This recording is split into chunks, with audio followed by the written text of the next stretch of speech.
mic with him once we start recording.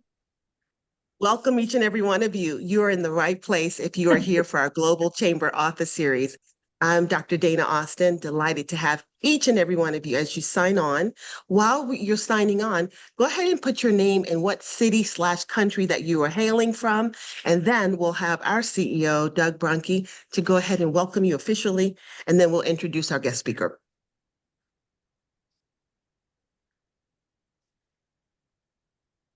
That sounds good. I was putting my information in the chat area first. I guess I should say something. Dana, you are amazing. So I really appreciate your enthusiasm and your passion and actually getting things done for Global Chamber and for book authors. Your motivation of them is inspiring, not just to them, but to us. Today we have Deborah Shames, who's hopefully I'm pronouncing that right, Deborah. Is that how you pronounce your last name? Perfect. Okay. I wanted to almost say Shamus, like a Western US kind of feel to it. I could see you with a cowboy hat and things like that.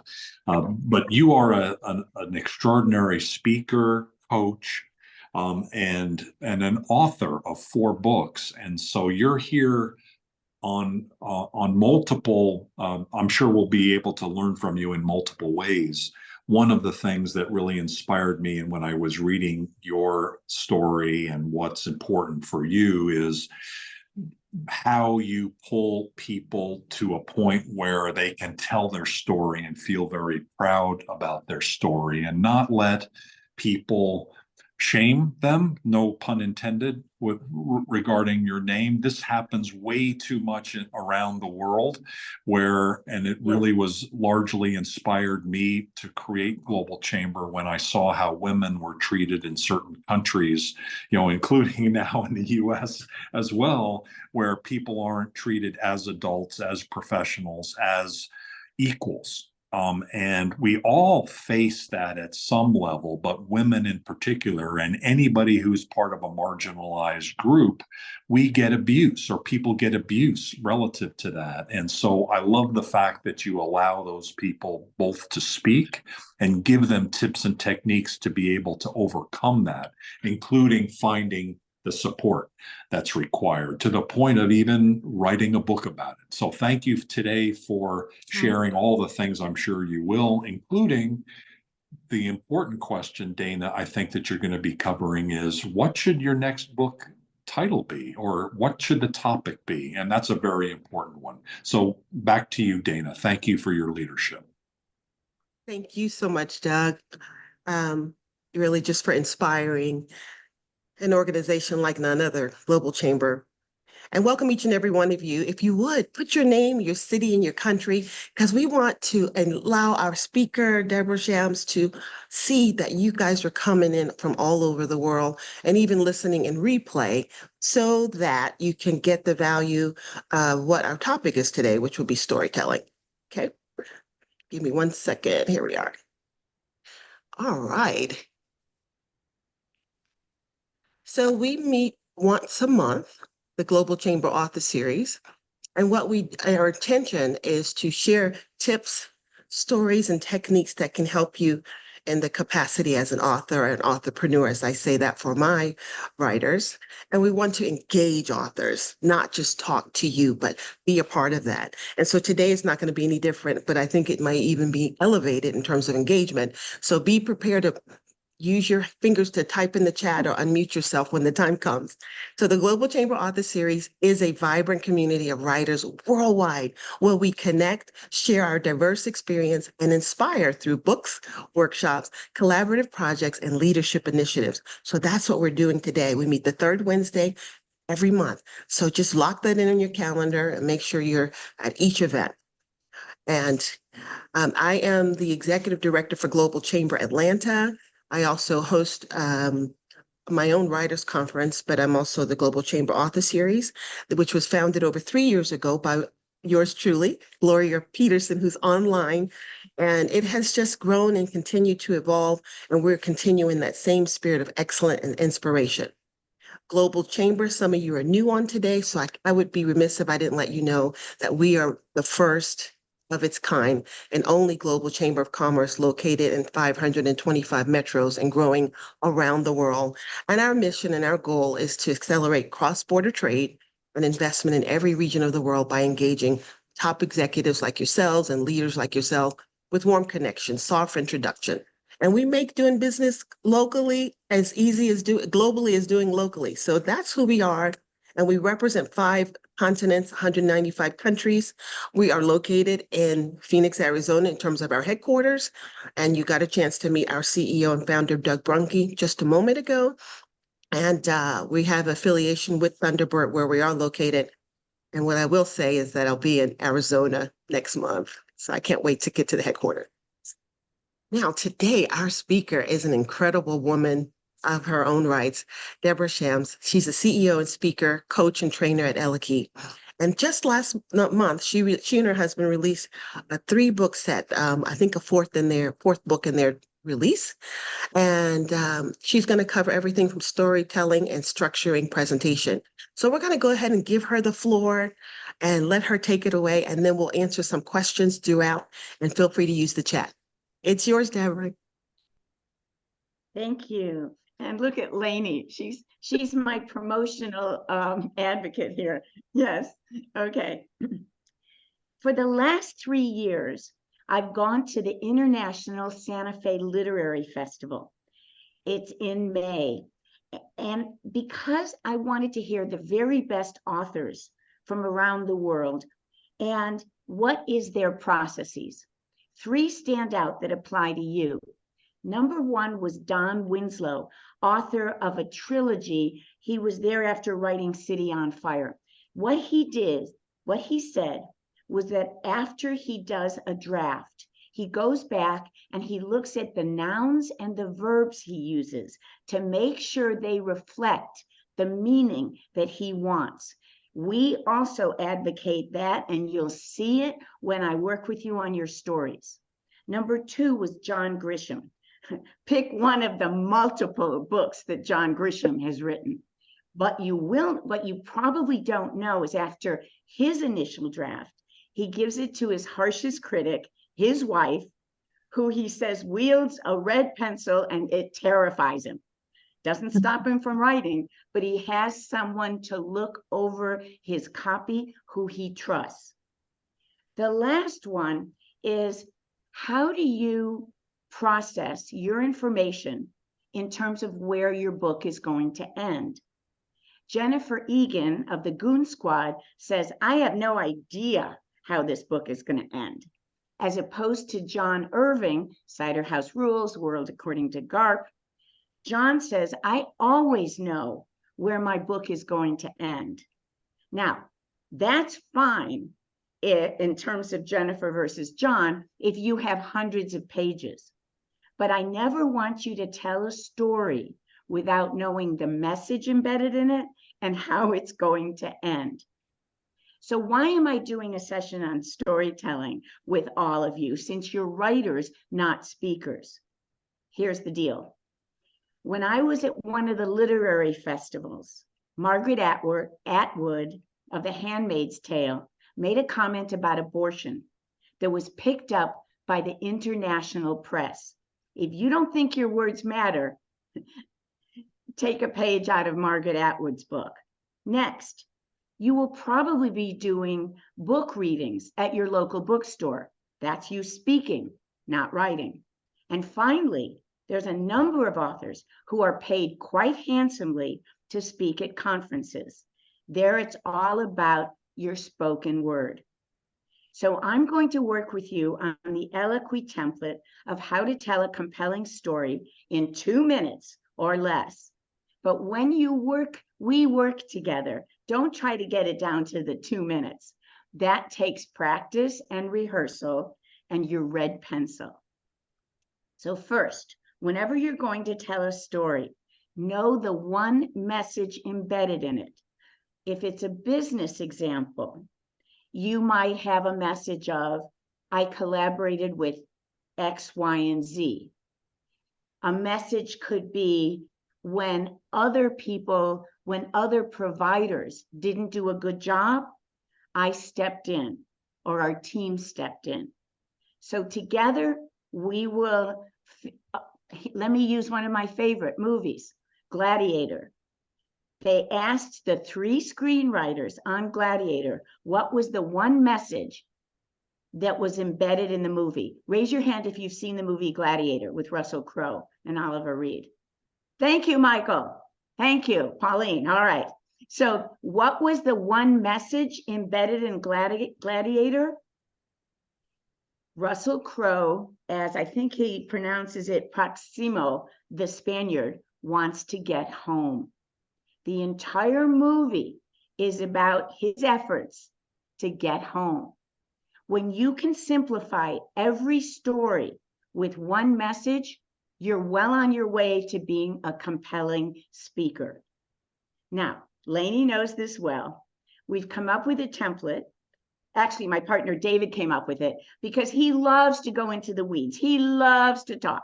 But if he's going to tell a story, he would lose people's interest before he ever got to the story because he was giving them context. Our template is called OSB.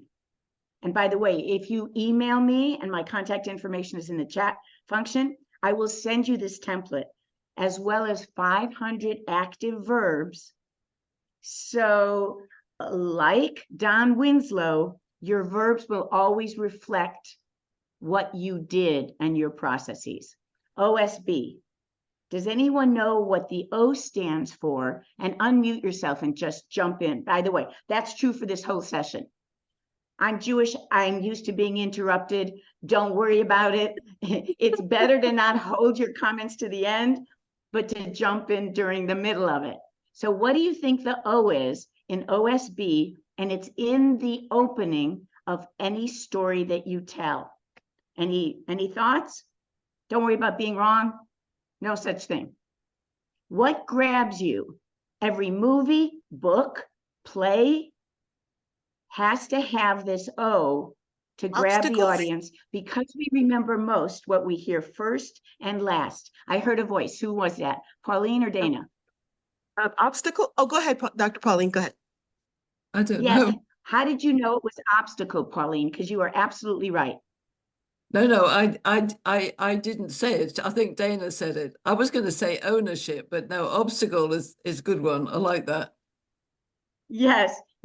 And so every story that you tell has to start with an obstacle to draw people in. And there are 2 ways to make your obstacle more compelling. Time or urgency, and what's at stake if the problem isn't solved. Now, give your characters names. First names is fine. And hook us with that obstacle if you want people to pay attention to the S and the B. So the 3-part template, and by the way, as humans, as people from around the world, unless you're Native American, a list and a template always has to have only 3 elements for memory. So it's obstacle, S is solution, and B is benefit. And because, as I said, we remember most what we hear first and last, you don't want to just end with the benefit. You want to end with the unexpected benefit. Now, obstacle, solution. In the solution, this is where you grab our attention in terms of your processes. So as I said, you do 3 verbs in the solution, and I would like you all to eliminate the word help from your vocabulary. It is a weak verb. Lainey's laughing because on my tombstone, it's going to say she hated the word help. It's so true. And assist is just as bad. Try is just as bad. So you email me and I will send you 500 active verbs so you never have to say the dreaded word help again. Now, I'd like to work with one of you, Gloria, Michelle, Michael, William, who has a story, a success story that we can shape together and everyone can learn from. I need a volunteer. Hi. Yes, William. Oh my God. And what hour in Ghana is it for you? It's 3 p.m., 3:15 p.m. in the afternoon. Oh, PM. Love Yeah. it. All right. So, William, first thing for everyone, what is the one message in your story? Message No, only. no human is useless. Say that once more, please. No human is useless. No human is useless. All right. Turn it around and give me the positive version. When you say someone is useful, give me another word that I can visualize it. Can you do that? Every human, fill in the blank. Has a purpose. Perfect. Perfect. Every human has a purpose. Now, and thank you so much for volunteering. What is your obstacle in the story you're going to tell? Depression. Okay, this is interesting. You know, we think that one word can do it. Build or that so many people have gone through it, I'll go general. But the more specific you are, William, about what happened to one person, the more we will extrapolate how it affects everyone. So who was depressed, and make us see it. Because what's interesting about the way people speak is if the audience can see it, we track with you. If you go general to be polite, you lose us. So if you would be Okay. so kind as to share who was depressed and what was at stake. Okay, so I was depressed because I grew up from a society, okay, where we were told that when you go to school and you pass your exams, you're going to have a good job and your life was going to be beautiful. So I passed my exams with that mentality, but there was no job for me. So joblessness led to depression for me. That's brilliant. Let me add a couple things because it's a great start to the story. What did you go to school in, and what kind of job did you want? So I went to school in Ghana. I read marketing and I had no idea what I wanted, but I wanted a job. And you talked about poverty and depression. What was at stake if you didn't get a job? Then it means I can't take care of myself. So if no job, that means I have no life. I can't take care of myself. Yes.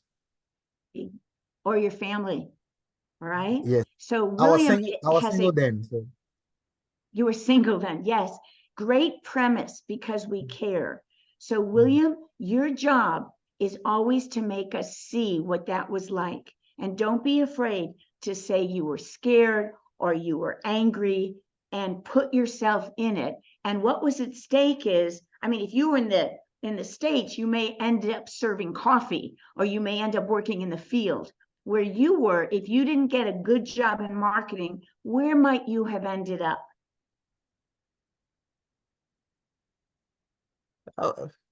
well, from where I was, I could have created something for myself. But at that point, had this mentality that I need to get a job regardless. But I had no other backup plan. No backup plan. Oh, see, he's building the obstacle. It gets better every time you add something. So let's move ahead to the S, the solution. I want to hear 3 things you did with active verbs to turn it around once you passed your exams. 3 things. Go for it. So what I did after passing my exams was send applications to job for employment. That is number 1. How many? How many?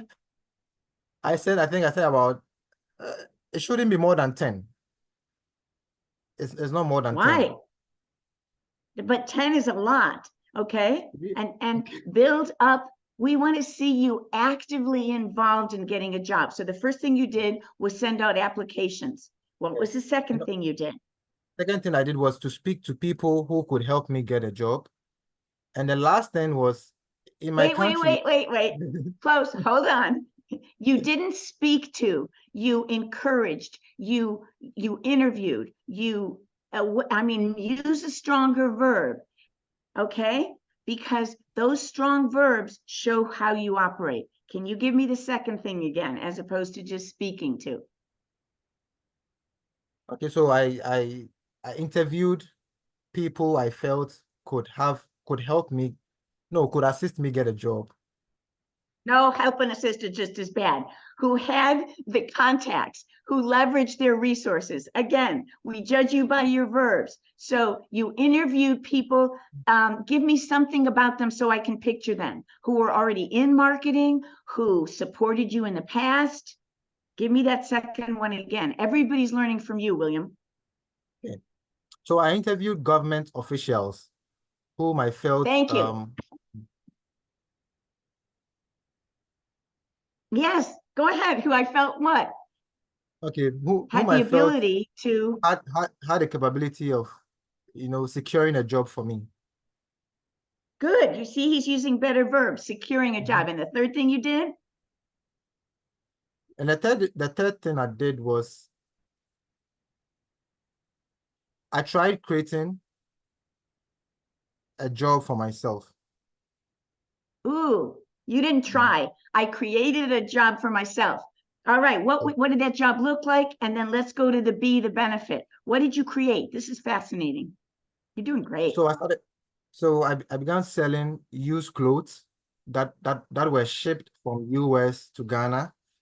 So they were very cheap and I could afford it. So I started trading in those used clothes and reselling them to people. Love it. What was the outcome and how long did it take? Did you get a job in So government? Come on, we all want to know. We're so with you. no, I didn't get a job in the government, but then I had sales from people, loved ones, who some of them who bought because they thought they needed to support my business. So I started making sales, but then 1 year along the line, it collapsed. Oh my God. And then what happened? Give me the last thing, the unexpected benefit as the end of your story, please. So when my job collapsed, when that business collapsed, COVID set in, and Oh my I was God.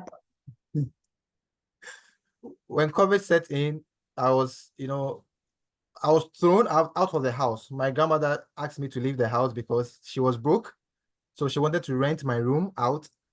So I'm way over 18 years. I need to go live my life. And that point, I thought my life had come to an end. So, I had to move to go rent a small ghetto. And then I was always tearing up, crying. But then that was when I jumped on LinkedIn. And that's how everything turned for me. I say COVID was a blessing and a curse, but this is how the blessing came up. When I jumped on LinkedIn, I was sharing photos of me. When you look at my background, you see me in the forest. Actually, the depression led me to go live in the forest. Okay. And so I was just sharing my Okay, story. hold on. William, we turned on, we flipped the on button. So William, you have two stories. The one story is what we just talked about getting exams and going for a job. The other story is what COVID did to you. Okay. So I Okay. want you to divide them in half because that's what happens. But in the first story, what you did to be successful was you went on LinkedIn and that changed everything. The Exactly. other story is also very powerful. You have what we call great material. Give William a hand. Okay, I would like you, anyone else, unmute yourself. Tell me the impression you have of William when he tells that story. Impression only.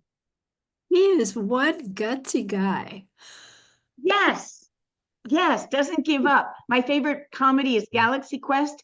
Never give up, never surrender. That's you, William. Any other impression you have of William when he tells that story? He's a fighter. Yes, and a very motivational fighter. You want him on your team because if he can't go down one road, he's going to go down another. William, how was that for you as I walked you through each of the steps of OSB? Tell me what that was like. I think it's amazing. It's something that I've not paid attention to, but it makes it easier and clear, and then it makes you follow a guide, That makes it very easy and Yes. understandable. Yes, a guide is important. Look, speaker anxiety affects 90% of the population. I say the other 10% are lying. The only way you get over speaker anxiety is to have structure or a template that you can fall back on and that you can rehearse. Now, before I take another volunteer, 3 ways that you can be memorable whenever you speak. Number 1, learn to speak in visual snapshots. You notice I kept moving William from being general, which we all learned to be when we were following other old models, but the more specific you are, like when you said, I went to people who could help me, that means nothing. But I interviewed people in the government who had a potential job. Now I can picture it. You were specific, not general. Thank you for being a volunteer. Number 2, how to be memorable. Be novel and surprising. So when William tells the second story, he could start, and I don't want to put words in your mouth, but I heard you say this. COVID for me was a blessing as well as a curse. Great opening line. I want to hear what comes next. So never start with, good morning. Thank you for being here. Here's my agenda slide. Boring, boring, boring. People stop listening to you. Dive off a cliff and really start with something impactful or something that's an obstacle. You were all taught to be polite and general and positive. No, audiences respond to the hero's journey of how you overcame an obstacle. And William, you got lots of obstacles, so you have lots of stories in you. And if you want, email me another story in bullet points, and I will for free edit it for you. Okay. Third concept for how to be memorable. Add I statements. You were all taught to say we because you're part of a team. That's great. But unless we hear why whatever you're telling us is important to you, you will never persuade us. And what's important is to be persuasive more than educational. So don't strive to be an expert. Experts are boring. Strive to be persuasive and make people listen to you. There are so few great speakers out there that if you want to get paid to be at a conference, go and speak at one. A video, a minute to 2 minutes, put it on LinkedIn. We've had someone contact us from LinkedIn. All of our business comes from word of mouth referrals. When this woman contacted me about becoming a keynote speaker, we talked for 15 minutes. And then I said, well, who referred us? She said, like William, I found you on LinkedIn. And then she booked me for a $10,000 speaking gig, $10,000. So never underestimate the power of referrals, connection, and making sure you get the word out there with your story. And when you post on LinkedIn, add a video, add a photo, add an @ sign for whoever is your fan base. So they then get your post and can pass it on. Okay, who has a story that they would like me to shape? Together we can shape. Did Michael, I see your hand up? This is called being voluntold. No, I mean, I'm happy to do it, but for once, I'm just happy to listen and learn. This is absolutely fantastic. I'm learning so much, so I'd like to give somebody else an opportunity. Thank you. I Okay, saw Dr. Michelle's hand. I knew it. Okay, Michelle. So first, what is the message? First of in all, your you guys story? are making up stuff, okay? Yeah. Never let truth get in the way of a good story, okay? All right, Michelle. What is the message in the one story you'd like to tell? The message is the way to emotional wellness is to unmask all of the trauma and pain and hurt that you're covering up every day. All right, let's keep it short because it's message only. Emotional wellness. Is that fair? So everybody, let's listen for Michelle for emotional wellness as the solution and/or outcome. So Michelle, first thing, who is the audience you're speaking to? I normally work How- primarily with women. Great.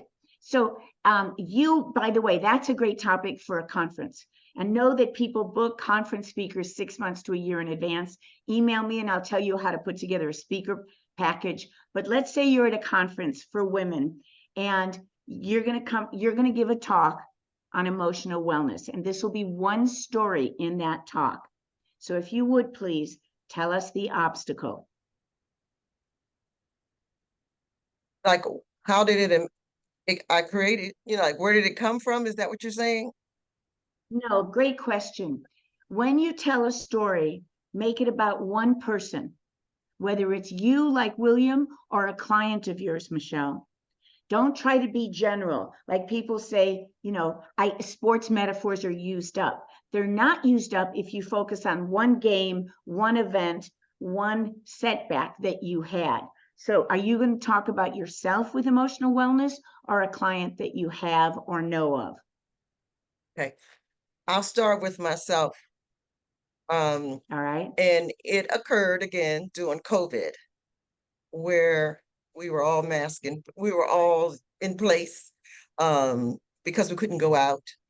I started thinking about all of the experience and education I had. And when we came out of COVID, what I could do to help others deal with Okay. the emotional. Okay. Michelle has a lovely, approachable style. However, I can tell you're very careful. As I did with William, start with COVID and what the obstacle was. Build that obstacle. You didn't see people down the street or in your offices. I mean, really build that obstacle about COVID and how it made you feel. Okay? Take two, please. See, William, everybody Oh, needs a take two. Go ahead. that's okay. Thank you for the take two. There was death all around us and there was no closure because you couldn't go to funerals, you couldn't hug anybody, you couldn't engage other people. Now you're talking. And how did that affect you? Did you lose somebody close to you? Several people, probably about 15 people during COVID. Oh God, I got the chills. You lost 15 people that you knew during COVID. How did that make you feel? Helpless. Yes. I felt helpless. There was nothing I could do, even with all the training that I had. There was nothing I could do. As a Therapist, training, training as a therapist. thank you. Now, do you see the difference between Michelle's first obstacle and the second one? She's, COVID was hard on everybody. Who cares? I lost 15 people I was close to. I couldn't hug them. I couldn't go visit them. I couldn't go to their funerals. I couldn't use my skills as a therapist. Who's hooked and wants to hear what comes next? Raise your hand. This is why we tell stories. Second act, Michelle, 3 solutions that you did use active verbs, no help, no try, no assist. I wrote a workbook so that people could take action right away. Give me one tiny thing in the workbook. It's a great first thing. I wrote a workbook. Give me something about it that I can picture it. I gave them everyday scenarios that they would deal with, that they should be dealing with, but they probably were masking the emotion behind it, just kind of dealing with it on the topical kind of thing and okay, not really doing much and more. remember specifics, not generalities. So I wrote a workbook including everyday scenarios like, such as, or for example. Give me one everyday scenario. For example, dealing with unresolved grief. Got it. Second thing you did after writing a notebook. Oh, I created a journal because the scenarios created, in some cases, trauma, past trauma, vicarious trauma, lived trauma. And so the journal was so that they could write about it, read about it, analyze it, and grow from it. You're good, Michelle. Third thing you did? The third thing I did was create an actual book. Okay, so they had the workbook, the journal, and now's the book. The book explained to them why they mask. You know, some of it's generational, some of it's the way we were raised, some of it's, you know, Lovely. societal, be strong, that kind of thing. Great. What was the outcome or the benefit? The benefit was, and I got to see it all over, working with women who were just struggling.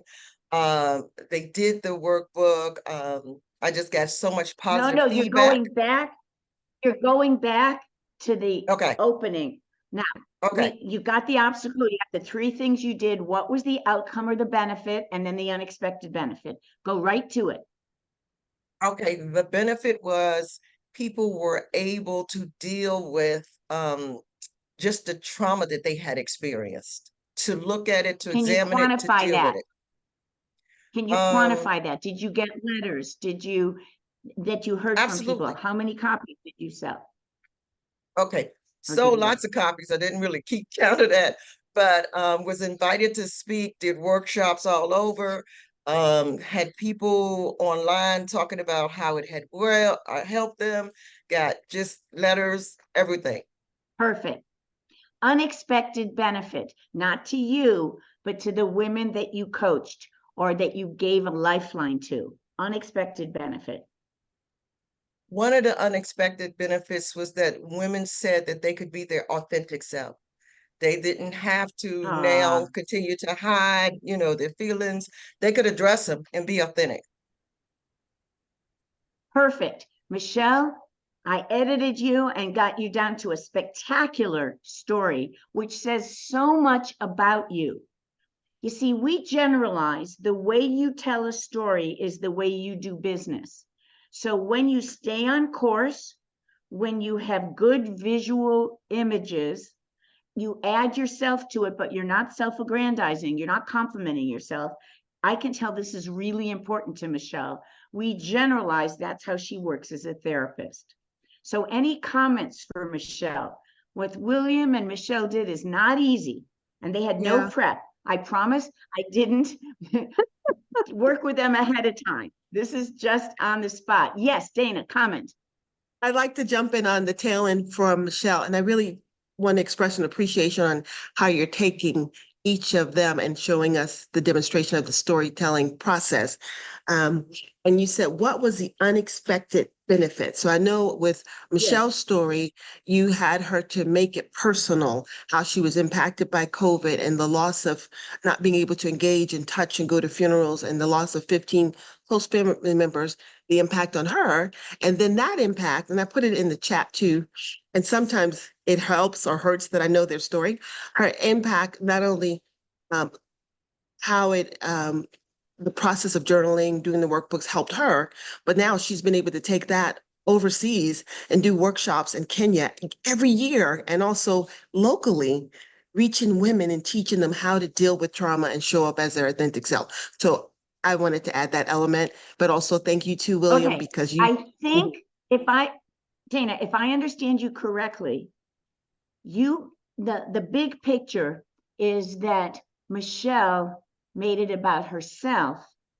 Mhm. However, Michelle could have taken the same story about someone that she counseled, what their obstacle was. Three Mhm. things that Michelle did with this person or this couple. Then the benefit to them and the unexpected benefit to them. So for all of you, I'm not saying all your stories need to be about you. They don't. They can be about the clients, the colleagues, the family that you serve. Look, I've done a number of articles and webinars, and the title is Everything You Learned About Speaking, Public Speaking is Wrong. And the reason is we follow old models. We start with good morning. We gesture a certain way. We go general, not specific. And you can see that when I hone down on people's stories, When you make me see it, I am persuaded to your point of view.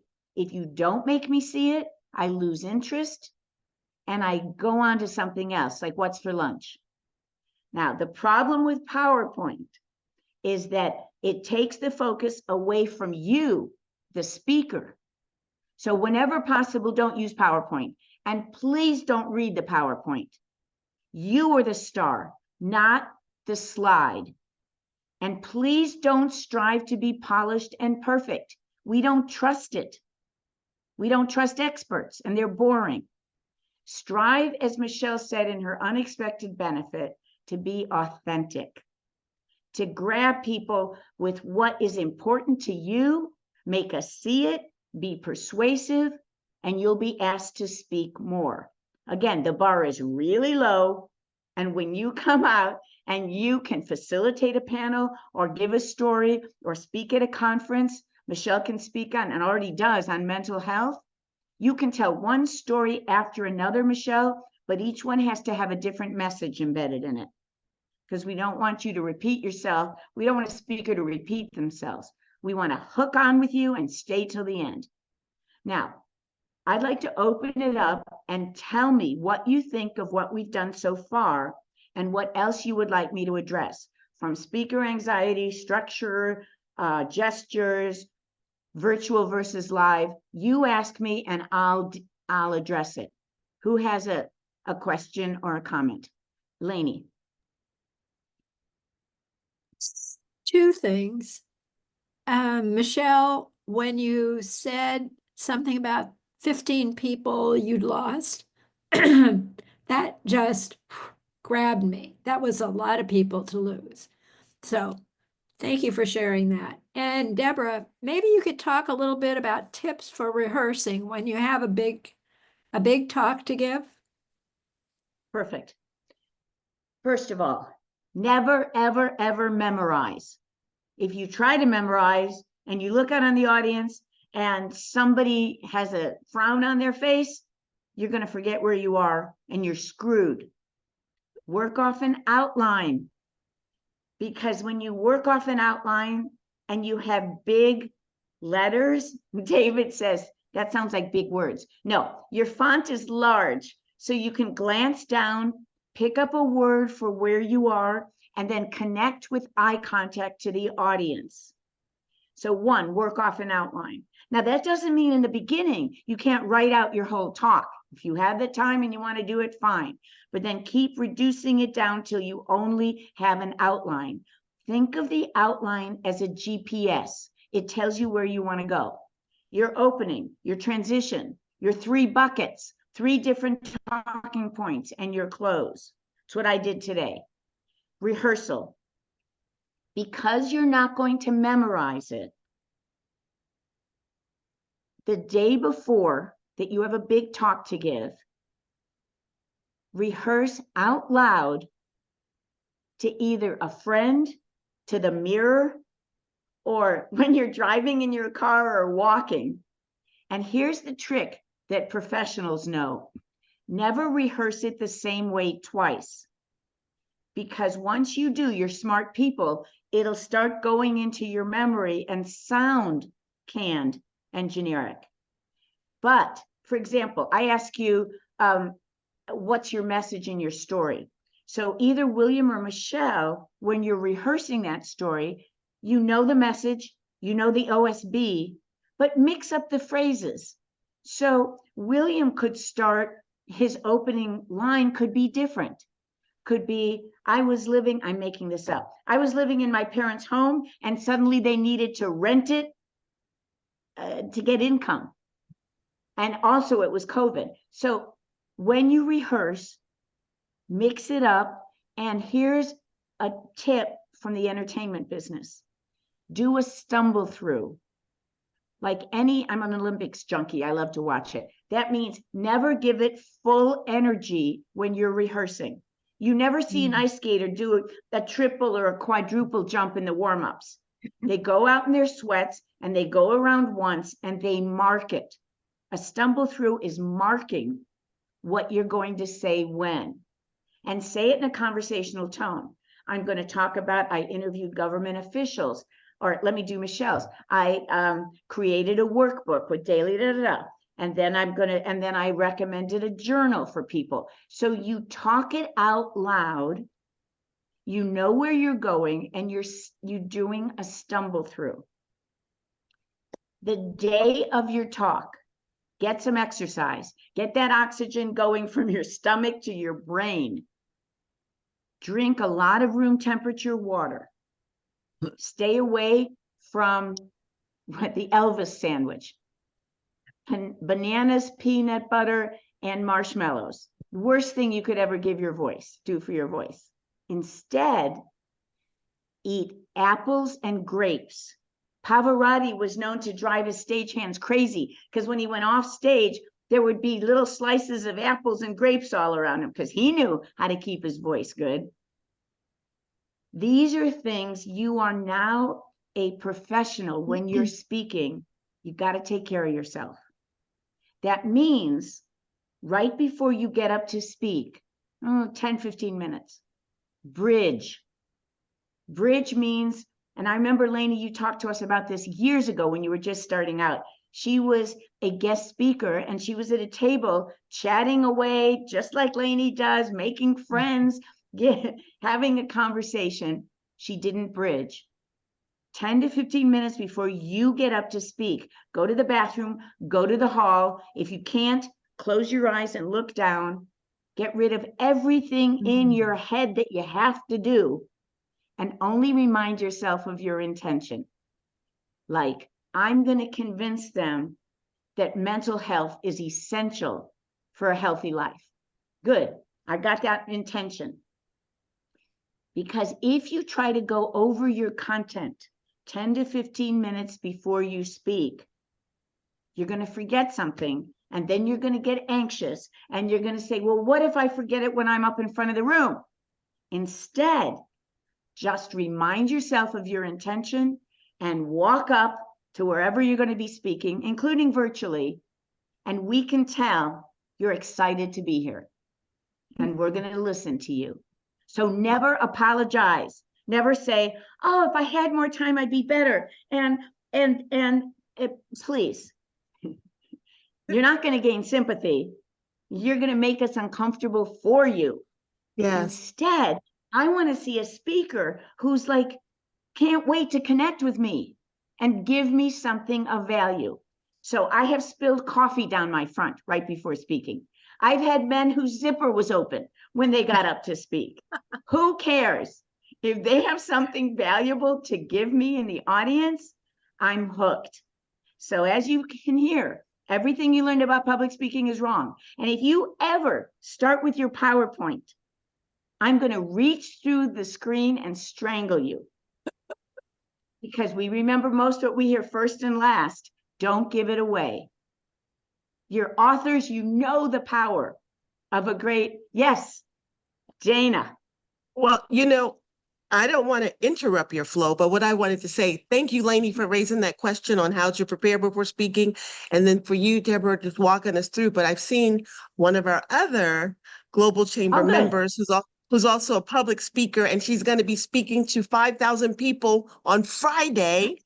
And then another group that's in Ghana, and then a group in Portugal. So I know she's got questions, and she also declares the I am statement and the way that she shows up. So here you go, Dr. Pauline Crawford.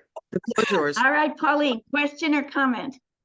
Oh, I'm so excited to be here, Deborah, and your words are absolute jewels and gems, and I've written so many notes, fabulous.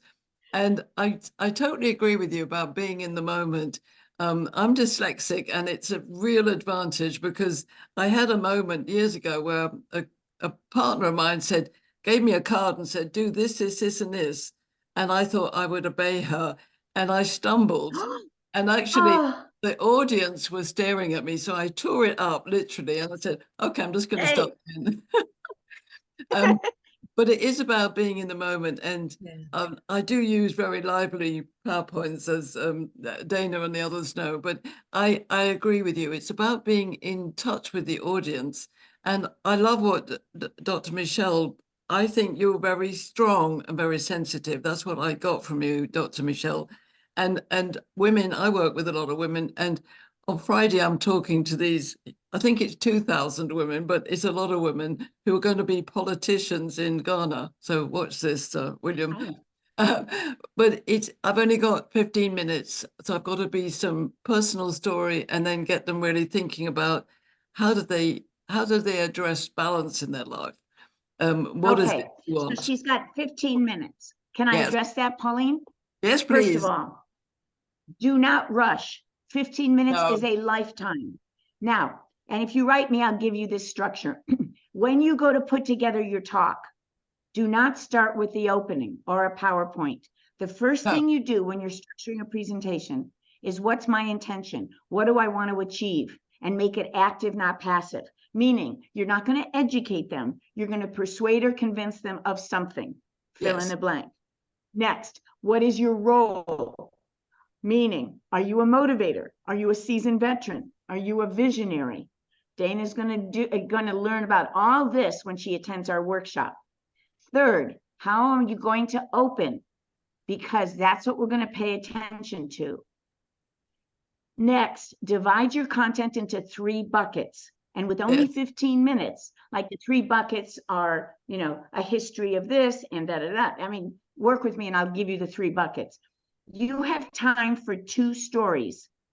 The story can be an opening, it can be in one of the buckets, or it can be in the close. And the last thing is how to close. Now, if you've always started with a story, don't do it this time. Make sure that when people hear you, they come to hear something new. So structure, intention, role based on the audience, women who are going through X, the opening. If there's a theme, add it. A theme for me is an easily repeatable phrase. Pay now or pay later. Take the high road. I'm just making these up. A theme in a 15-minute can be repeated 2 to 3 times. It can also link together your 3 buckets and then make it a powerful close. I've identified 7 different ways to close. The worst thing you can do is, that's about all I have. Questions? Oh, I never say that. Oh, I didn't think you did. I can tell already. And we love your accent. And so based on the intention in the audience, make it a powerful close. You're going to hear, I'm going to do quotes. You could tell a story at the end. You could do a bookend, meaning come full circle from where you started. I'm going to tell Pauline one other thing. She's wearing blue, which is an approachable, good color when you speak. But you can't do a scarf because it takes away from all the attention going up to your beautiful face. So everybody, keep it really simple. And when in doubt, wear blue. Blue is trustworthy and approachable. I mean, if I can't give you practical tips, I'm in the wrong business, because I don't want to see any more boring speakers. So did you have any other? Oh, one more thing for you, Pauline. I hope when you're up in front of the room, you gesture natively, because people were often told, oh, you talk too much, you're too Italian, you're too whatever. No. And so I see people with their hands clasped like this next to their side so they won't use them. Jesus. All right. Be conversational. Use your own natural gestures. The world has changed. We relate to people's authenticity. So, you're never going to see me very buttoned down in big shoulder jackets and being very formal, but that's how I started and it never felt right. Now I'm just myself. The only thing to be careful of is if you do something repetitively, like you count on one hand over and over again, or you keep saying a discourse particle like just, right. Those you have to get rid of, or that's all we will see or hear. I have time for one more question before I will be closing. Yes, Gloria. Gloria. Okay, mine isn't so much a question as to support something you said. I absolutely cannot deliver a speech or a seminar or a talk without an outline. And sometimes I do have to use a PowerPoint. I don't start with it, but I kind of transition over to it to keep me on point. And that's because I know me. And knowing me knows I'm easily distracted. Knowing me knows that my mind tends to wander in the direction I don't want it to go at that moment.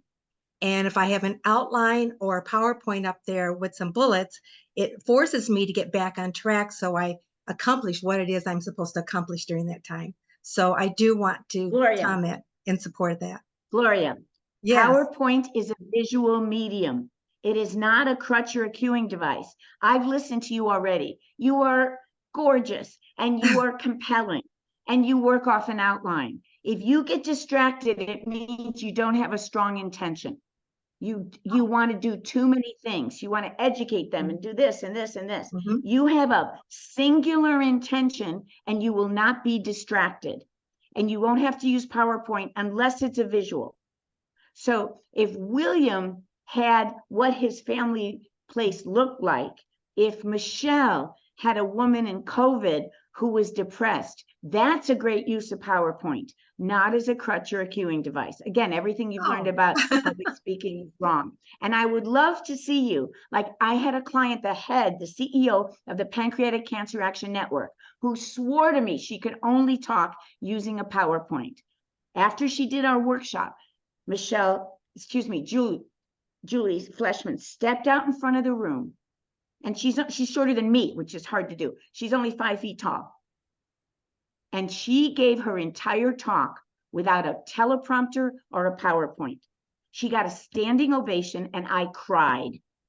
And from then on, she never used it again because she saw the impact that she made. Mm. Now, I talked about Gladiator, Ridley Scott's screen sharing. Dana, give me 1 minute. Thank you. And it's a PowerPoint with bullets. Okay. All right. Ridley Scott's movie, Gladiator, had Russell Crowe, the Spaniard, the gladiator, come to Oliver Reed because Oliver Reed said, "You're good." Proxima, I think was his name. Yes, but you're not great. All you do is kill, kill, kill. The audience wants an entertainer. That applies to you. When you're up on stage, when you're virtual versus live, your job is to entertain us. And now you have tools to do that. But if you want more, I give individual sessions, Zoom sessions, 5 to 6 a week with executives all over the world.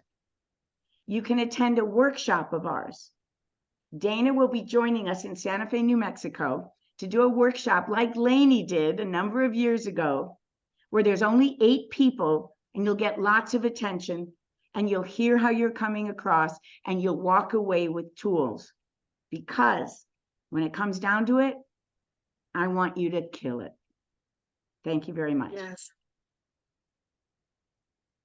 Let's give a round of applause, resounding applause to Deborah Shames, who is just, I'm blown away. You know, I thought I was a good speaker.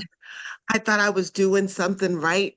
And let me echo that. Yes, Gloria has the ability to speak and connect without notes. She did that at our conference as well in Puerto Rico in December. Naturally, organically, she spoke from her heart. It connected with us. People are still talking about that. So yes, she has that natural gift. Yay, I can't Gloria. wait. I cannot wait to run on and see what the end will be after taking your training and then being intentional and being clear. Yes. Yes. You know, if I did nothing else for the rest of the day except for meet with Dr. Michelle Boone Thornton at 1 o'clock, then my day is good. Good. You guys, I know from your comments that this has been extraordinary for you. I know that it's been informative, but most importantly, engaging, that you can take it away. So please share this with other Global Chamber members who may have not attended because they have access to it, but they may need a little nudge and say, you need to listen to this. Better believe I'm sharing this with my authors and my authorpreneur training. They're going to be getting this recording, and you have the option to engage with Deborah. In the link, I put her email, I put her phone number, I put follow her on LinkedIn, buy her book series. Like, let's support people going forward and make this experience Thank you. an elevated one. I've got to share 2 more slides just to let you know what's coming up. So when we started off this year, one of my favorite quotes is "Start with the end in mind," Stephen Covey. So we were challenged to just reframe on how we did the Global Chamber Author Series. Before, it was panels of speakers every month. And we decided to do panels of speakers one month and alternate with incredible workshops like the one you received today. So if you got anything, resonated with anything, I want you to, in the chat, hit the reaction button or put some other comments. Let her know that this was just chainless. That's for off the chain. That's just another way I say that. Put that in there. We want to applaud and just let you know this has been incredible. Now we have 2 more sessions coming up for the end of the year. So next month, November, we will have yours truly, Michael Quigley, who will be one of our guest author speakers, as well as Nicole Lloyd Turner. She's a part of Global Chamber Atlanta as one of our deputy directors and author. And we're still looking for one of our core members to facilitate. If not, then I'll do it. But I try to spread that love. And then December 18th, we're going to have our final workshop, and our vice president, Cesar Chamber, will be facilitating that. And most likely it'll be on some type of role in leadership. And then I also always host Put Conference, which we're moving, Gloria, to Blue Ridge Mountains this year instead of Puerto Rico. So just know that so much is here.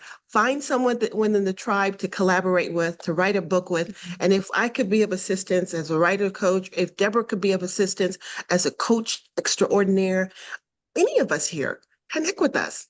Yes. Hey, Terry. So we got people on from Utah, people on from Ghana, people on from Arizona, people on from New Mexico and Los Angeles, everywhere around the world.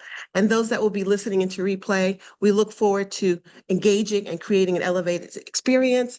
And we want to thank you once again for bringing all that you have to Storyteller. I cannot wait to tell my next story. It will be very different from any of the others. Any final comments, anyone? How to save the chat? You can go to, if you're in the chat, in the upper right-hand corner on my screen, there's 3 little dots next to Global Author Monthly Series. You click that, and then actually you right-click it, I believe, and it'll just left-click and hit Save Chat. For some, it may be in the bottom of your chat screen and 3 little dots. Click that and hit Save Chat, because there's a lot of information in here. Yes, instead of TV and propaganda. Yes, now you'll be able to get up and speak with those clear guidelines and to be entertaining, but you're always entertaining. All right. Okay.